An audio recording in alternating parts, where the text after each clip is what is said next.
Hi friends, welcome to our channel. ఇవాళ వీడియోలో AP ICET 2020 సంబంధించిన వరకు వెబ్ ఆప్షన్ సెలెక్షన్ ఎలా చేసుకోవాలి, దాని గురించి స్టెప్ బై స్టెప్ ప్రాసెస్ అయితే నేను మీకు ఈ వీడియోలో చెప్తాను. సో ఈ వీడియో యూస్ఫుల్ అయితే కనుక డెఫినెట్లీ లైక్ చేసి మీ ఫ్రెండ్స్కి డెఫినెట్లీ షేర్ చేయండి. అండ్ ఇప్పుడు ఛానల్ సబ్స్క్రైబ్ చేయకపోతే సబ్స్క్రైబ్ చేయొచ్చు కదా.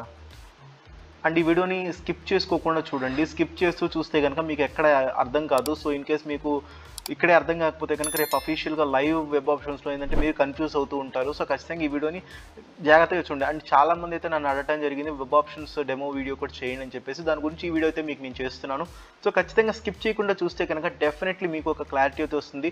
దీని ఇంపార్టెంట్ ఇన్ఫర్మేషన్ ఏదైతే ఉందో వీడియో మధ్యలో కూడా నేను చెప్తూ ఉంటాను. కాబట్టి ఏంటంటే మీరు క్లారిటీగా వీడియో చూస్తే కనుక రేపు ఏదైతే లైవ్ వెబ్ ఆప్షన్స్లో మీరు ఏంటంటే స్మూత్ అండ్ ఈజీ ప్రాసెస్గా మీరు కంప్లీట్ చేసుకుంటారు వెబ్ ఆప్షన్స్ని.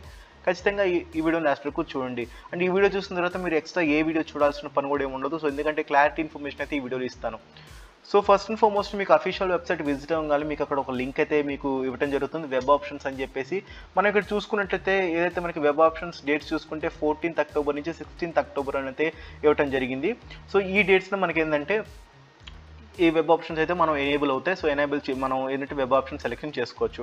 సో అఫీషియల్ వెబ్సైట్లో ఫార్మ్స్ దగ్గర వెబ్ ఆప్షన్స్ అని చెప్పేసి ఒక లింక్ అయితే ప్రొవైడ్ చేస్తారు. జస్ట్ మీరు ఆ లింక్ మీద క్లిక్ చేయండి.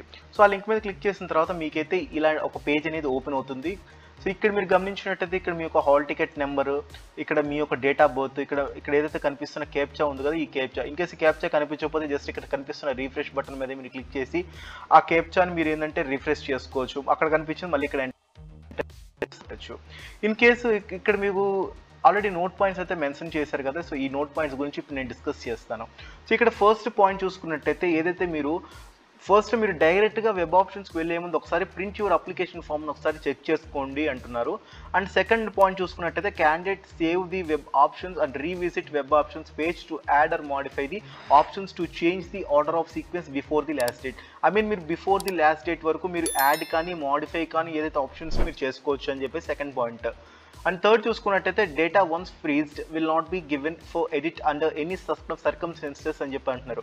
దీని మేజర్ ఏంటంటే మీరు వన్స్ ఫ్రీజ్ చేస్తే కనుక మీరు ఎడిట్ చేసుకోలేరు. సో అదైతే నేను ప్రతి కౌన్సిలింగ్ వీడియోస్లో చెప్తూ ఉంటాను. సో ఇన్ కేసు మీరు రెగ్యులర్గా మన ఛానల్ సబ్స్క్రైబర్ అయితే కనుక డెఫినెట్లీ మీకు తెలిసి ఉండొచ్చు. నేను ప్రతిసారి చెప్పేది ఇదే, మీరు ఆప్షన్స్ని సేవ్ చేయండి తప్పించి ఫ్రీజ్ అయితే చేయొద్దు. దానికి సంబంధించి ఫోర్త్ ఆప్షన్లో ఇచ్చారు మీరు గమనించినట్టయితే, if the exercised options are saved and not freezed last saved options will be consider for allotments of seats. In case మీరు ఫ్రీజ్ చేయకపోయినా మీరు ఏదైతే లాస్ట్ డేట్ లోపు ఏదైతే సేవ్ చేసిన వెబ్ ఆప్షన్స్ ఉన్నాయో అవి మీకు అలాట్మెంట్ ఆఫ్ సీట్స్కి తీసుకోబడుతుంది. అదైతే మీకు అర్థమైంది కదా. సో మీరు ఫ్రీజ్ చేసినా చేయకపోయినా ఒకటే, మీరు ఫ్రీజ్ అయితే చేయొద్దు అని చెప్పేసి నేను సజెస్ట్ చేస్తున్నాను చాలా మందికి. సో మరి ఫ్రీజ్ ఎవరు చేయాలి దాని గురించి నేను అప్కమింగ్గా మాట్లాడతాను. ఇన్ కేస్ మీకు ఇవన్నీ పాయింట్స్ చదువుకుని కరెక్ట్ ఓకే అనిపిస్తే కనుక నెక్స్ట్ మీరు ప్రొసీడ్ అవ్వచ్చు. Hall ticket number, date of birth, captcha enter చేసి సబ్మిట్ కొట్టండి. సో సబ్మిట్ కొట్టిన తర్వాత మీకు ఏంటంటే ఇలా పేజ్ అనేది ఓపెన్ అవుతుంది. ఇక్కడ మీకు ఏంటంటే మీకు నేమ్ ఉంటుంది, ఇక్కడ మీకు జెండర్, మీకు రీజియన్, మీకు క్యాస్ట్ కేటగిరీ, అండ్ ఇక్కడ district and institution college type అనేది ఉంటుంది.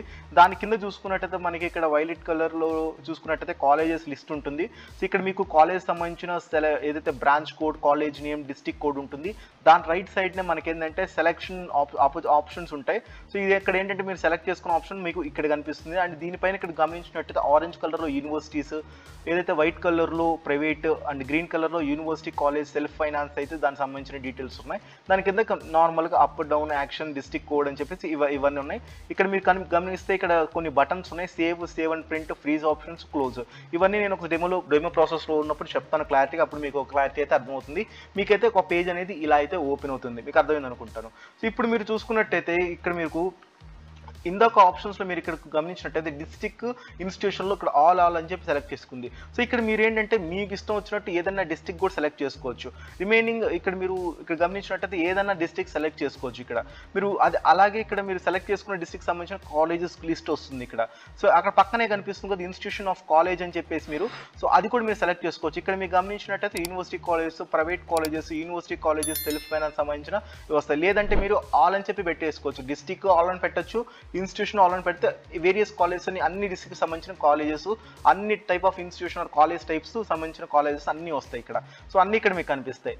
ఇన్ కేస్ మీకు ఫర్ ఎగ్జాంపుల్ ఇప్పుడు నేను ఏదైతే ఈ కాలేజ్ని సెలెక్ట్ చేసుకోవాలనుకుంటే కనుక ఇక్కడ కనిపిస్తున్న ప్లస్ సింబల్, మీరు ఈ ప్లస్ సింబల్ని మీరు జస్ట్ క్లిక్ చేస్తే కనుక ఏదైతే ఇక్కడ రైట్ సైడ్ కనిపిస్తుంది కదా మీకు ఇక్కడికి ఇలా అయితే వచ్చేస్తాయి. ఇక్కడ మీరు గమనించినట్టయితే అప్ డౌన్ యాక్షన్ అని ఉంది. సో ఇక్కడ అప్ అంటే ఏంటంటే కాలేజెస్ని టాప్ పొజిషన్లోకి తీసుకురావటం. ఫర్ ఎగ్జాంపుల్ ఇక్కడ సెకండ్లో ఉన్న కాలేజ్ని నేను టాప్లో తీసుకురావాలంటే జస్ట్ ఇక్కడ నేను పైన అప్ అని బటన్ మీద క్లిక్ చేస్తే పైకి వెళ్తుంది. అదే కాలేజ్ని నేను డౌన్ తీసుకురావాలంటే డౌన్ అనే బటన్ ఉంది కదా, జస్ట్ దాని మీద క్లిక్ చేస్తే మళ్ళీ అదే కాలేజ్ డౌన్ అవుతుంది. అండ్ నాకు ఆ కాలేజ్ నచ్చలేదు, సో నేను ఏంటంటే దాన్ని డిలీట్ చేసుకోవాలనుకుంటున్నాను. జస్ట్ ఇక్కడ యాక్షన్ కింద మీకు ఒక డిలీట్ సింబల్ ఉంది కదా, జస్ట్ ఈ డిలీట్ సింబల్ మీద జస్ట్ ఒక క్లిక్ ఇచ్చారంటే కనుక డిలీట్ అయిపోతుంది. కావాలంటే మళ్ళీ మీరు ఆ డిలీట్ అయినది మళ్ళీ సెలెక్ట్ చేసుకోవచ్చు. ఇక్కడ మళ్ళీ ప్లస్ బటన్ క్లిక్ చేస్తే మళ్ళీ ఆప్షన్ వస్తుంది. ఇక్కడ పైన చూసుకున్నట్టయితే ఆప్టెడ్ కౌంట్ అని చెప్పి ఉంది కదా. సో ఇక్కడ ఆప్టెడ్ కౌంట్ అంటే ఏంటంటే ఏదైతే మీరు ఎన్ని కాలేజెస్ని సెలెక్ట్ చేసుకున్నారో దానికి సంబంధించిన ఇక్కడ వస్తాయి. ఫర్ ఎగ్జాంపుల్ మీరు 20 కాలేజెస్ని మీరు ఇక్కడ సెలెక్ట్ చేసుకుంటే కనుక ఇక్కడ మీకు ఆప్టెడ్ కౌంట్ దగ్గర 20 చూపిస్తుంది. ఇలా మీరు 30 పెట్టుకుంటే కనుక 30 చూపిస్తుంది. ఇలా ఎన్నైనా మీరు పెట్టుకుంటే అన్ని సంబంధించిన కౌంట్ అయితే చూపిస్తుంది. సో ఇవన్నీ మీరు పెట్టేసుకున్నారు, ఆప్షన్స్ ఎవ్రీథింగ్ మీరు సక్సెస్ఫుల్గా పెట్టేశారంటే కనుక అప్పుడు మీరు సేవ్ అయినా కొట్టచ్చు, సేవ్ అండ్ ప్రింట్ అయినా కొట్టచ్చు. సో ఈ రెండిట్లో మీరు ఏదైనా కొట్టచ్చు, ఇబ్బంది లేదు. కానీ జస్ట్ ఫ్రీజ్ ఆప్షన్స్ మాత్రం మీరు క్లిక్ చేయొద్దు. ఇన్కేస్ ఫ్రీజ్ చేసిన తర్వాత మీకు పాపప్ వస్తుంది మీరు ఫ్రీజ్ చేయాలనుకుంటున్నారా అని చెప్పేసి, మీరు అక్కడ మ్యాక్సిమం ఫ్రీజ్ చేయొద్దు.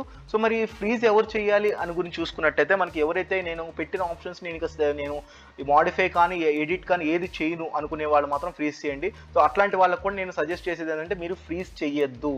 సో ఫ్రీజ్ చేయకుండా మీరు సేవ్ అండ్ ప్రింట్ కొట్టచ్చు, లేదా జస్ట్ సేవ్ కొట్టి వదిలేసేయచ్చు. నా ఉద్దేశం మీరు సేవ్ అండ్ ప్రింట్ కొట్టేసుకుంటే ఇక్కడ మీకు పాపప్ చూపిస్తుంది. ఓకే అని కొట్టేసిన తర్వాత ఏంటంటే మీకు ఇలా కాలేజ్ లిస్ట్ అనేది మీకు ఇలా చూపిస్తుంది. ఇక్కడ మీరు గమనించినట్టయితే డీటెయిల్ ఎన్ని కాలేజ్ సెలెక్ట్ చేసుకుంటే అన్ని కాలేజ్ సంబంధించిన ఇన్ఫర్మేషన్ అయితే ఇక్కడ వస్తుంది. జస్ట్ మీరు ఇక్కడ ప్రింట్ చేసుకొని ఈ ప్రింట్ మీద కొట్టేసి మీరైతే ఈ సంబంధించిన డీటెయిల్స్ని అయితే ప్రింట్ అయితే చేసుకోవచ్చు.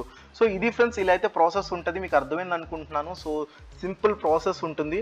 ఇలా అయితే మీరు వెబ్ ఆప్షన్స్ అయితే చేసుకోవచ్చు. ఇన్ కేస్ మీకు ఏమైనా డౌట్ ఉంటే కనుక ఈ వీడియో కింద కామెంట్ చేయండి, డెఫినెట్లీ మీకు అయితే రిప్లై ఇస్తాను.